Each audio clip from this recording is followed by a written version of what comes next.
This conference will now be recorded. And there's Alexa's twin sister telling us that we are now in a recorded session. Thank you very much. I appreciate that. I am going to say again, welcome. Thank you very much. I'm going to open the chat function and I'm going to copy and paste about 3 quick agenda points. I only really want to say about 2 things. And then if people want to ask questions, we can do this very efficiently. I just copy and pasted into the chat for everyone, and I'll get to attendees in just a second, but there's the agenda. What I'm going to do is I'm going to read off the names that are in the room in the interest of time, and if I don't know your name or community, I'll ask you to unmute and then say who you are. So I'm Glenn Eaton, Executive Director of MRPC. Thank you again for coming to the meeting. We have about 9 Hollywood Squares up today. Monitors at RPC, I believe, is Jason Stanton. He's doing our tech today. He opened and recorded the meeting. We have Brian Croto, Town of Winchendon. Brian, thanks for chiming in. Thanks for coming to the meeting. The next block is, now I have French Canadian blood in me. I see R. Messner or Meisner. I'm not sure how to pronounce the name. Would you like to identify yourself, please, R. Meisner? Rosemary Meissner. Right. Thank you for the correct pronunciation, Rosemary. I deeply appreciate that. From what community or entity are you hailing? I'm on the select board for the town of Ashburnham. Great. Thank you very much. I appreciate your time today. We will keep this focused. Joe McLaughlin from Beta Group. You want to say hi, Joe? He doesn't have to. It's okay. That's all right. We have Alan Manoyan from the town of Air Economic Development. Alan, do you want to say hi?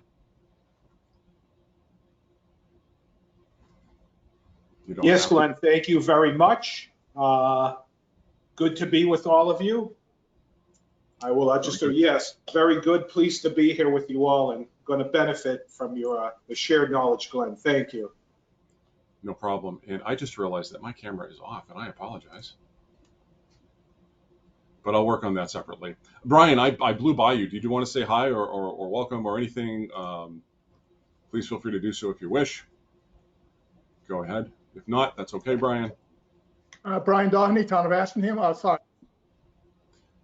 Ashburnham, great. And Brian Croto, Winchendon, did you want to say hi? I'm good. Hello. Okay, Brian, hey, thanks for chiming in again. Stephen, you want to say hi? Hello, Steve Wallace from Westminster. Very good. And hey, my yellow tie finally showed up. So, Stephen, thank you for saying hello to the group. Brian Dennehy, we got you also. And Heather Lemieux from Lunenburg. Heather, do you want to say hello? Hi, everyone. Heather Lemieux. I'm the town manager in Lunenburg. Thanks, Heather. So we literally do have a Hollywood Squares screen today, and Joe McLaughlin gets the center square where Paul Lind famously had that square for so many years. I want to make sure technically I copy and pasted the 3 bullet points into the chat. Does everyone see the chat? Does everyone have it open? Do you see the 3 bullet points in there that are basically the agenda that I sent out? Do you all have that? If you don't, please unmute, I should say, and say I can't see it. I can copy and paste it in again. That's not a problem. Agenda points will keep me focused. So I'm not hearing any crickets, any static yet. So I think we're okay. Okay, very good. I do want to share a couple of things that I wrote beyond this. Wonder what bullet would that go? So actually, we'll go into number 2. And then I'll say, so first bullet, local ARPA SLFRF planning and implementation efforts. And then the Commonwealth's legislation concerning the state's priorities for spending its $350 billion allocation. And then I'll give you an update about what's going on. On the first bullet, let me share tidbits on each of the bullets, and then I'll just open it up if that's okay. I'll take about 3 minutes, one minute each. Under local ARPA planning and implementation efforts. So I've spoken with a couple of town administrators. Heather, thanks for your time. I think it was last week. And then David Nixon, he's the interim at Hubbardston.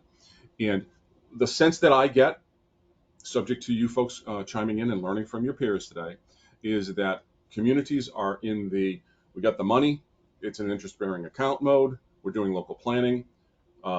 Thanks for MRPC for reaching out. We know you're there if we need you. That's awesome. And we're in local planning mode. And I think a part of the local planning mode, bluntly, gets into bullet number 2, but I'm going to hit that in just a second.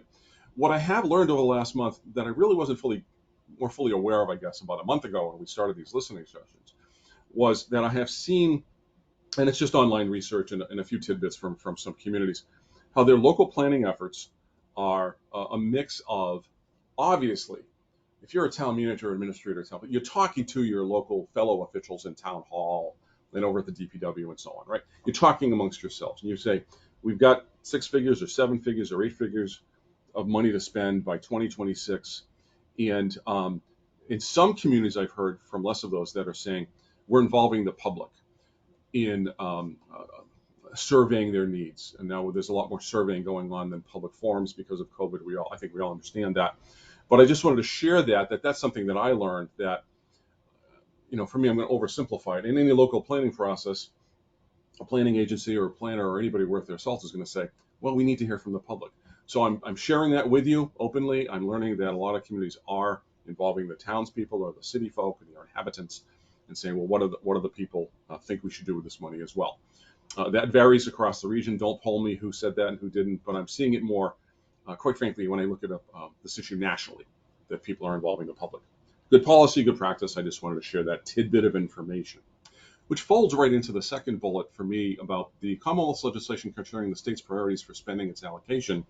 Now, as of last week, so I may have dated information, on Beacon Hill, the House and the Senate had different versions of 2 bills to spend the I think it's $350 billion in the state's allocation of ARPA money, ARPA statewide recovery funds. And I got the sense from some online research, talking to some local officials over the past few weeks, that in general, I'm going to try to I'm going to put on my local official hat in my own town. I'm saying, we have an allocation in our towns. We have the state figuring out where it's going to put its buckets of money in what silos: housing, pipes in the ground, broadband, food and security programs, etc. Right? And then those 2 separate pieces of legislation have to now coalesce into one before they go to the governor's desk. We all know how this works, before he can sign the final act. So if you're in a town, you might be thinking, and I don't want to speak for people, this is where I'd like to engage more with people and hear from you, because I'm assuming that you're waiting to see, what's going on with that state legislation. And also where Biden signed the Transportation Act this past Monday for $1.2 trillion. I always screw up numbers, so if it's the wrong number, please tell me. What's going on with that? They're going to put a lot of money into pipes and roads and airports and seaports and so on and so forth. So our communities may be taking a little bit of a wait and see approach as they plan, and then see what's going on with the Fed and state buckets of money before they start saying, let's put that pipe in the ground tomorrow. We need the design firm because we want to get that pipe for water or the broadband done by July of 2023 or something like that. So that's the sense that I have received, and I'd like to open this part up to discussion for follow-up comments and questions. So please unmute, and if you'd like to chime in on that topic or related, this is the time to do so. Thank you.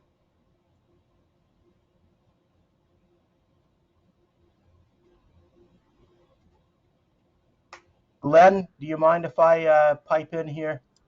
I would like to hear anybody's voice but mine, Stephen. Please proceed. Okay. So we have the Westminster Business Park, and we have a proposal for a 600,000 square foot warehouse to be built there that'll have access to the railroad. In order for this warehouse to operate, we are going to need to redesign the Depot Road intersection because the amount of truck traffic is going to trigger the warrant.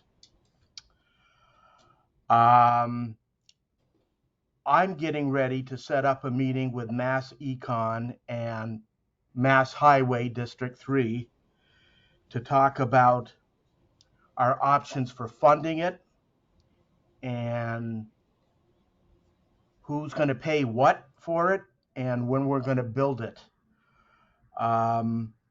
I wouldn't mind having ARPA in my back pocket as an option to discuss with these folks when we meet. End of comment.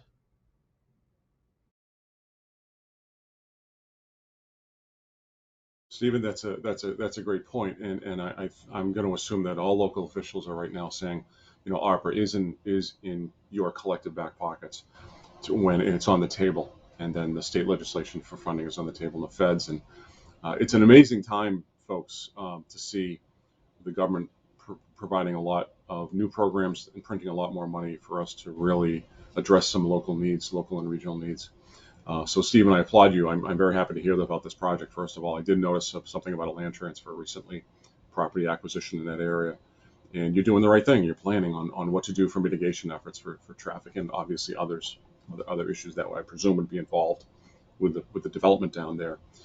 So I'd be interested to see how your conversation goes. Please let us know if you need any of Brad's transportation people or Karen Chapman from the environmental to be as a colleague in the room or just available later on. Let us know. You always know you can call us.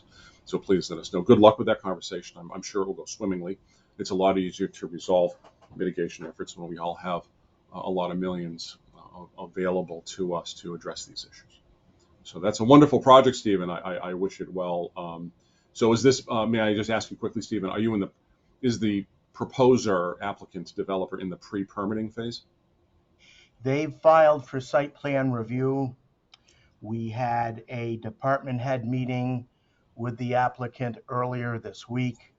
They're going to come before the planning board for their first hearing night in the middle of December. Our hope is that we can get them through the permitting process by the end of March, so that they can start marketing the property.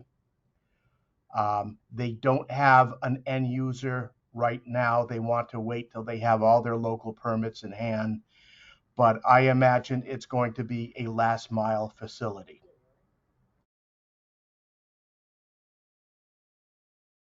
Very good.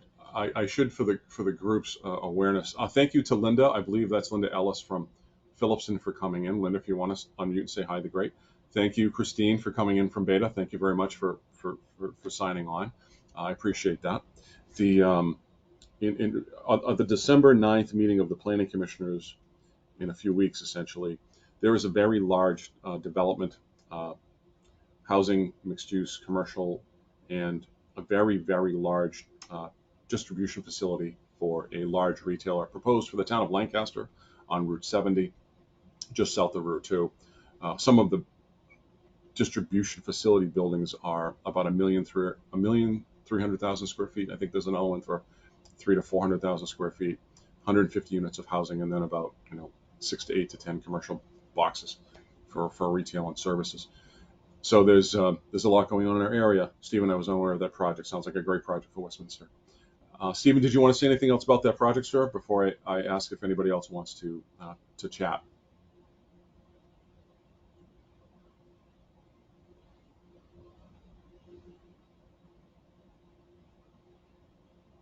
Stephen's remaining silent. I'm going to take that silence as a no. And Stephen, if you want to come back, please do. Please do. I'm sorry. No, I gave you the synopsis. I won't bore you with the details. Okay, Stephen, thank you. I just want to make sure I didn't leave Westminster before it's due. So thank you again.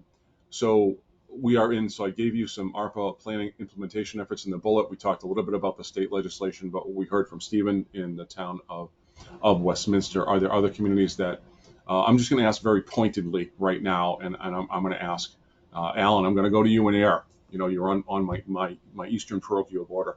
Alan, local planning efforts. I'm assuming you're doing those. Can you give us an idea what AIR is doing for its local planning of the SLFRF funds? Alan, I should go to someone else if you're having lunch. That I can skip you. Let me move around. Brian, No, I'll go to you. Purposely. Okay. No, I'm sorry, sir. Maybe I shouldn't do that tack about acting. Your timing is excellent. I love it. Okay. Go ahead, boss. No. Thank you, Glenn. And we're actually, because we have a number of large infrastructure projects that we're sort of driving right now. We were successful in being awarded a $3 million MassWorks grant last year, working with our colleagues at Devon's Enterprise Commission and Mass Development on the West Main corridor, the gateway to Devon's out there, a sort of complete transformation of infrastructure, and we introduced new form-based code zoning. So that is one major area. And what we're doing, we are, our town manager is Robert Pomprion. You know Robert very well. Right on.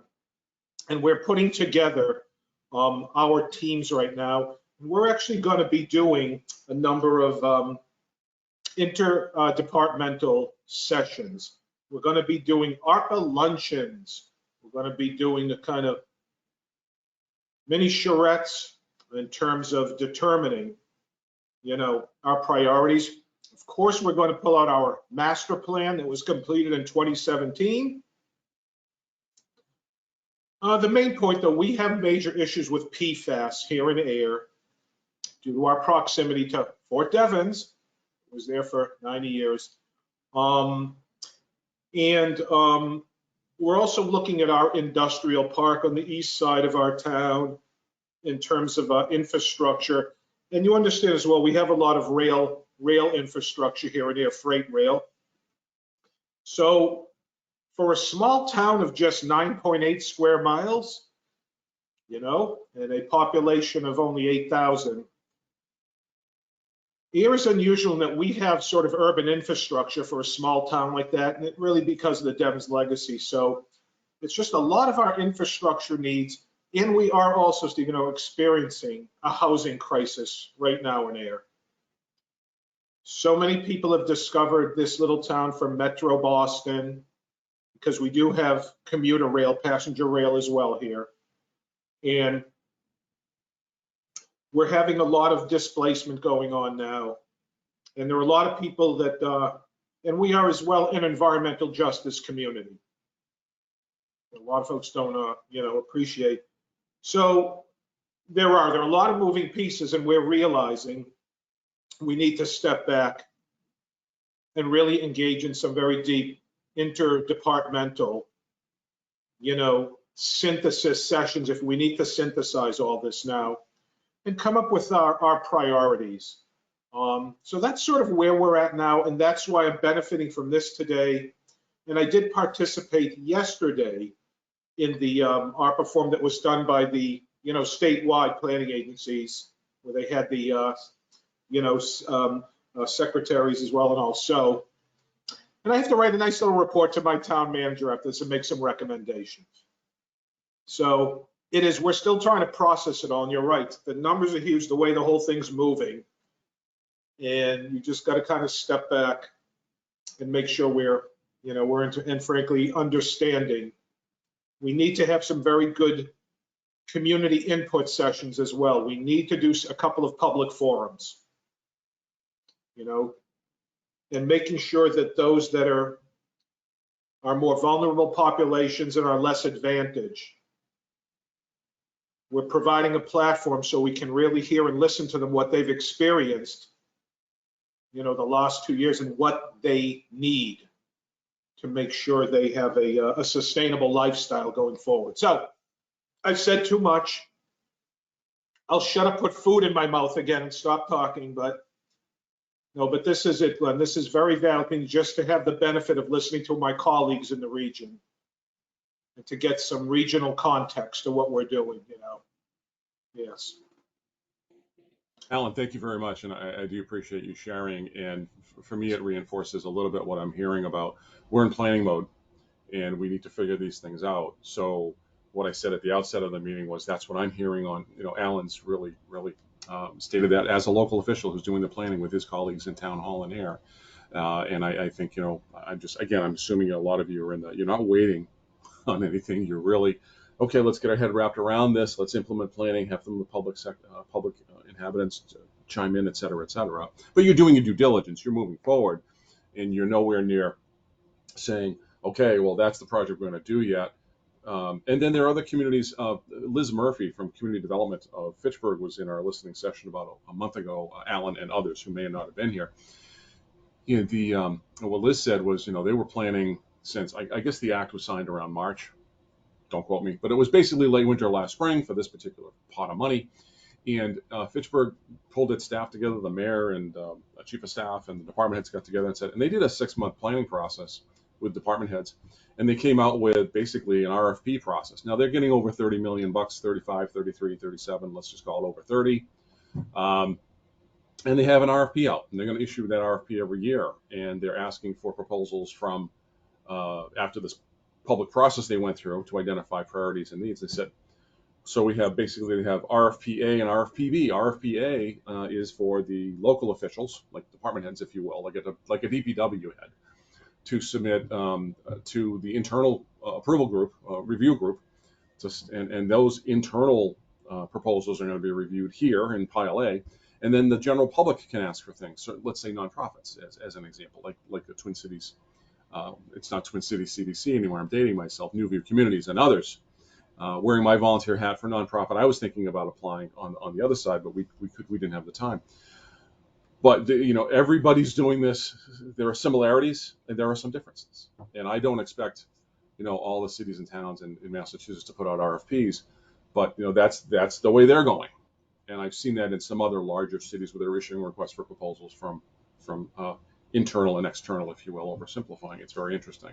And other communities are like, well, we only got 300,000 or 156,000 or 1,700,000, and we have so many needs. We'll do the plan, get some public input, and then we'll figure out what to do. And that's like my hometown. I think they're getting like 1,700,000, and the needs are much greater than that. So they'll take a different tack, and that's okay. But the planning process is just so valuable. So Alan, I'm happy to hear you're going down that road of planning. You want to listen to the general public as well. Good for you. Thank you again. May I ask very pointedly a question of all the local officials that are in the room? And I'm going to ask a question, but I do want to introduce a couple people. I'm very happy, Joe and Christine. Joe and Christine are from Beta Group. Beta Group is a consultant to the MRPC, and the MRPC has applied for and received about 6 environmental site assessment grants to do brownfields assessments and 1 revolving loan fund over the last 22, 23 years. Beta Group is our current consultant. We're winding down a grant. We're reapplying again for December 1 for another environmental site assessment grant. So that's kind of a commercial for you people that come in and ask for the site assessment work. But thanks to Joe and Christine, I just want to shout out to them if they wanted to. They may just want to have their ears on, that's fine. So Joe and Christine, my intent at the MRPC is to make sure that every month we have this listening session. We allow our local officials to come in the room and just share among peers. And then I can give a quick update of what's going on as far as MRPC is what we're doing. We've been asked by some communities to do some of the ARPA management, to be determined if we can cobble enough of the contracts, the money, and the staff and put it together.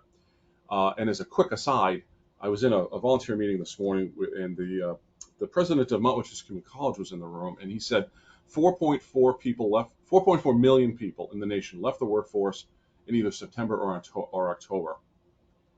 And I've shared in the past, and I'll share it again. Well, we need people to manage the funds, right? We need accountants to track these monies, do compliance. We need design firms to design these things, maybe architects. And then we need the contractors to do the brick and mortar later on. We certainly need our municipal financial officials to figure out that formula in eligible activity number 1, if you can replace lost revenue to the community, right? So we need people. And I think that the people, the human resource side of this is going to be a very fascinating sub-story to all of this, what's going on. So Joe and Christine, thank you again for coming in. They are in the room. If you had a brownfields question today, then you might want to hang out at the end and thank you. So I'm going to pause and ask Joe and Christine if they wanted to say anything from Beta's point of view. Please do. This is your time to, I'm going to be a little blunt, folks. I used to work for a chamber in the private sector. If you want to do a little marketing, it's okay. Okay, but say hi if you want. Thank you. Christine, please. All right, I think I'm unmuted. I'm going to defer the technical stuff to Joe. I actually am the marketing person for Beta, but we were thrilled to see this opportunity pop up that we could listen into this session and learn a bit more about what is hitting your radar as far as the funding program and the needs of the municipalities in the Planning Commission. We're obviously tracking, along with everybody else, all of the infrastructure funding that's coming through. We actually are 6 offices throughout New England, full service provider of engineering services. So brownfields is a piece of what we do, environmental services, of course, and other projects within that arena. We also are civil site, traffic, transportation, structural engineers, landscape architects, GIS and asset management folks, everything in between. So as we're looking at this funding coming in, what we're trying to determine is not just the breakdown of how it impacts each state and then within that each municipality, but what areas that we think it's going to have the most impact upon. The climate and resiliency, sustainability piece of it is obviously incredibly important. Cleaning up sites for future development is also important. And then there's the transit and infrastructure piece of it that's also going to be really big. So I guess a little plug for us, just so that everybody here is aware of what we do, who we are. And of course, if they do have questions, please do feel free to reach out. And then again, I can defer anything else to Joe on the technical side of things. He's been working really closely with you folks and is here to kind of listen in and make sure if there are any concerns or questions that he can answer them for you. Christine, thanks for your time. Thank Joe, you. Kara's going to write that grant. It's due December 1st. Joe, if you wanted to say anything, this is your time. If you don't, that's totally understandable, sir. No problem. Joe, you want to chime in at all? Now, he might be eating his sandwich, so I'm not going to push that button too hard, okay? Like I pushed it with Alan. So I'm going to leave that one alone. But Joe can obviously chime in later. Thank you, Christine. I really appreciate your words and your time today. I believe in public-private sector partnerships. So again, Christine and Joe, thanks for coming into the meeting room. I may invite more private sector people in the future, like chambers and stuff. We're all in this together. We all want to do good for our neighbors, our families, our people, our inhabitants, our constituents, and so on and so forth. I'm going to move to the update. Just because I'm going on to the third and final agenda point, people, if you need to say something about agenda point 1, 2, or then 3, don't be shy, okay? But agenda point 3, and in the interest of time, we've been about 30 minutes. Happy to keep this short. MRPC staff will provide an update concerning its future administration of this program on behalf of communities. So as I've said in the prior listening session, I will keep saying, and I've gone to the planning commissioners and I've received approval and directive to just keep talking to communities to see if they need us. There are about 6 of 22 communities that said that they are interested in talking to MRPC about ARPA funds management, and that's so those conversations are going to occur, I think, a lot more slowly than I anticipated originally, because there's so much planning going on, and I understand that now better than I did back on August 8th, Linda, when you originally emailed me on this topic. Having said that, I did have conversations with Heather and Dave Nixon and Lunenburg and Hubbardston. Those conversations with them and others may continue. That's up to them. We're here if you need us. That's the bottom line. On the other side, my other directive is, okay, go out and advertise for an ARPA. What did I term the position? ARPA Grant Management and Compliance Director. And I felt it was very important to have the and compliance in the title, because so much of this, I feel, is about compliance. We're going to be audited. Municipalities get audited every year. I'm going to bet $100 here right now that in your next audit for FY22, that'll happen next year, that the auditors will have an extra page in your audit for your communities that'll say ARPA fund compliance per the act and the regulations and so on, and they're going to have a checklist. And I bet the accountants, the General Accounting Services Board, GASB and GAAP and all that, I bet they're already developing these draft checklists for the future. So we know we're going to be audited for this stuff. I'm taking that stuff very seriously on MRPC's point of view when and if we enter into contracts to do the grant management for ARPA SLFRF. Because it's, I remember Mohammed Khan hired me back in 1999 to be with the MRPC, and he said, one of the first things he said to me was, Glenn, we work for the auditors. We get state and federal contracts and local contracts, and it's so much about compliance. I never forgot those words from Mohammed, who since retired this past July, by the way, for people that may not know from the MART side. So that's very, very important. So we're just advertised. I think it hit the Boston Globe, Monster Online, monster.com this past Sunday. We're advertising in Mass Municipal Association, or MMA.org, for those of you. I think everybody's familiar with that. And then the Mass chapter of the American Planning Association, and 2 or 3 I got to put out to Indeed. Linda gave me some advice to put it to another website. So we're going to splash it out there.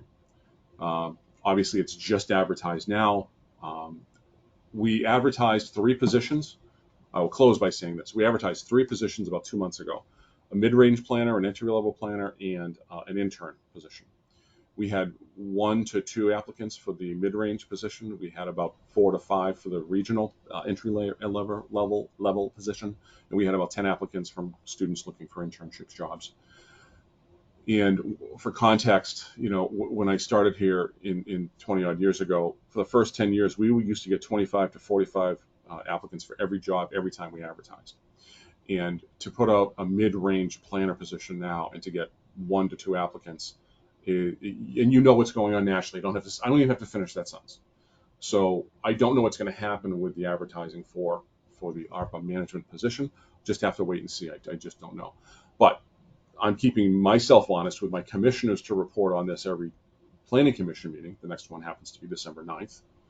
And then at these listening sessions to let you know where we are. And if I get 5 resumes, we'll interview 5 people, and then we'll say, okay, well, we don't have money yet. When are you going to be available? So you know how that's going to work. If you have money, you do it. If you don't have money, you got to wait. But that's the status as of today with Glenn and MRPC as far as what we're looking for. Is the business there to do it? Are the people there to deliver the service? So that's a quick update.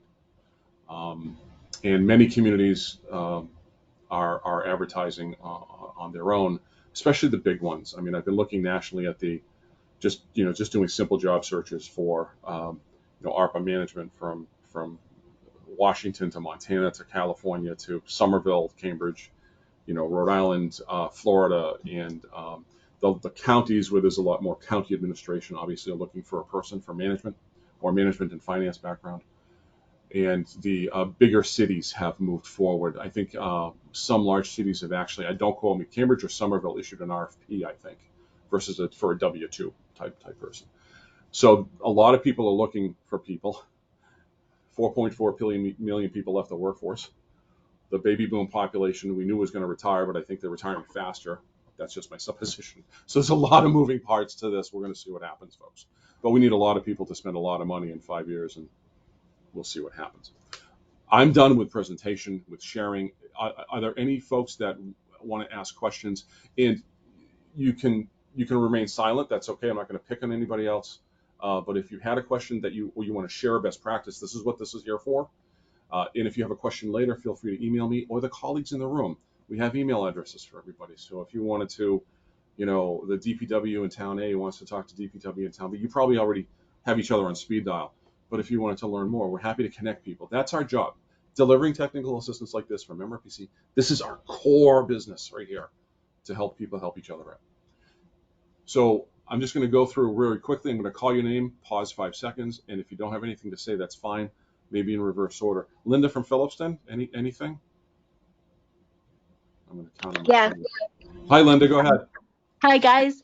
I emailed the Treasury and I said, are you sure we're using the interim final rule as our final rule? Are we going to be using that, or are you going to be doing some more stuff? So I have timelines of what they responded to me, and they gave me a generic thing of a bunch of other junk too, but they did give me a timeline. So I'm willing to share. That would be great, Linda. Linda, is that the email you sent to me recently? I don't remember. Yeah, it is. Yeah, it is.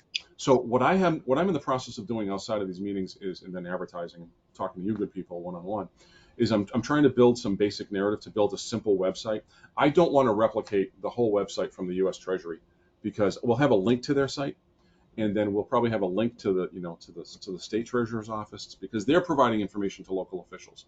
And I don't want to take on the responsibility of, saying everything you wanted to know about ARPA SLF is at the MRPC website. No, it's not going to be. But tidbits like that will add up to that. So Linda, when I create this website, quite frankly, in a Word document, I'll send it to you and have you proof it. Maybe a couple of other people like Alan and get some input and say, okay, this is what we're just going to publish, maybe Wednesday before Thanksgiving. It's just something simple. So I want to make sure that there's good information, valid information, some highlights. So Linda, I'll send that to you and Alan and probably anybody that's in this room and make sure, but it won't be all inclusive, folks. Here's what we all do in this business, folks, right? With programs, we take the interim final rule, we take a regulation, we do a PowerPoint, and then we explain it to a city council or a selectman or a boss, the town manager, right? Well, you know what? All this stuff really is written down.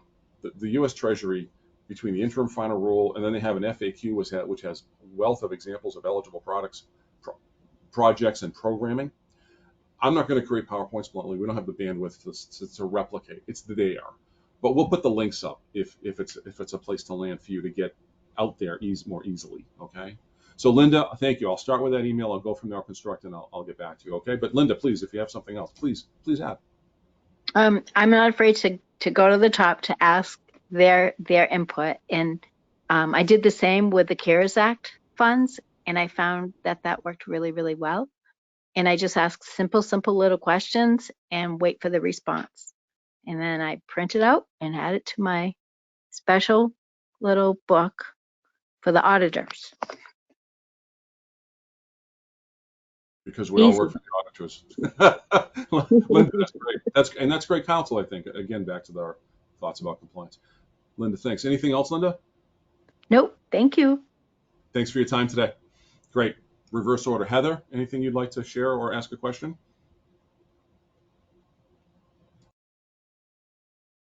Nope, I don't have any questions at this time. Thank you. Heather, thank you very much.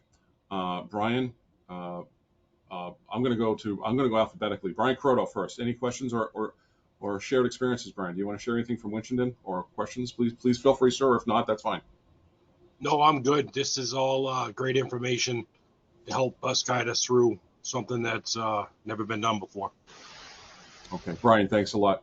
Brian, I'm a Templeton guy. If you ever need me to swing through in Winchendon, just let me know. I'll get a Dunkin's Coke and we can chat more with your new manager. I've not yet met your new manager, so I remember Keith, but just let me know when you need me. Okay, I can always move my commuter route. Absolutely, sounds great. Thank you. Thanks a lot, Brian. Brian Doney. I hope I pronounced your last name correctly, but I always screw it up, and I know that, Brian, and I'm very sorry. Brian, did you have anything else, sir? I don't, Glenn, but thanks for putting this on. Appreciate it, and nice to hear other people's opinion regarding this. We have a lot of infrastructure here that probably going to take up the bulk of our stuff. But. Okay, very good. I messed up your name at the beginning, Remissner, and I'm not going to try it again because I'm embarrassed to have the French blood in me. Be embarrassed again by misstating your last names. So do you have any questions or thoughts that you want to share? Please feel free. No, I'm all set, Glenn, and it's actually a German name, Meissner. Oh, it is. Oh, then I don't feel bad for my French corpus. No, don't worry about it. Okay, very good. Well, hey, thanks for clarifying. My wife and I are genealogy nuts. I learned something new. All right, thank you. I appreciate that. Please keep coming back. I have one question at the end. Heather, Brian, see, Alan, Christine, Linda, Joe. The last question I have is, so the meeting notices will go out with more notice. You'll get more than 48 hours in the future. And I apologize for the late notice. We'll have more people in the room. But I do want to ask, if I had 10 other people in the room, the question is, does noon work for everybody? I'm going to get answers all over the place. We'll settle on a date finally. Right now, I just arbitrarily picked whatever I picked, noon on what is this, the third Thursday? I was just trying to find something that wasn't around major holidays. So is noon okay for meetings, folks, if they're 30, 40 minutes? I know poor Alan, he was having a sandwich, but is there another time of the day? Because this is the time to tell me, Glenn, if 10 people tell me it's really got to be 8 a.m. and I don't think anybody else is looking for another night meeting, but I'm trying to get these where we can have maximum attendance and sharing and move on quickly.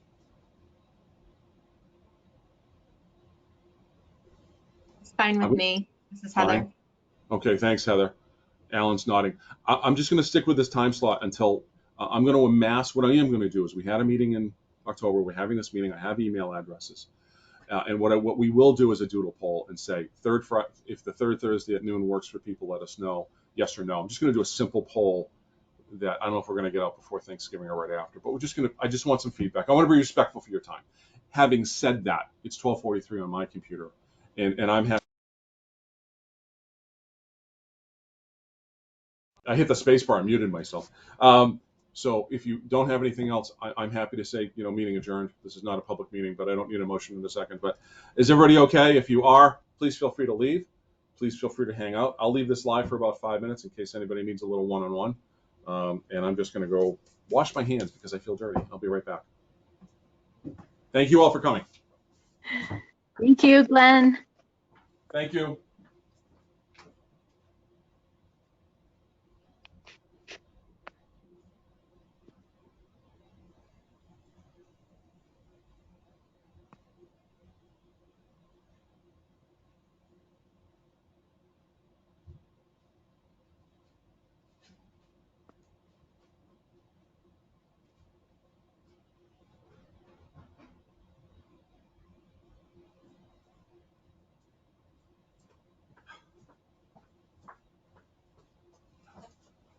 Okay. All right.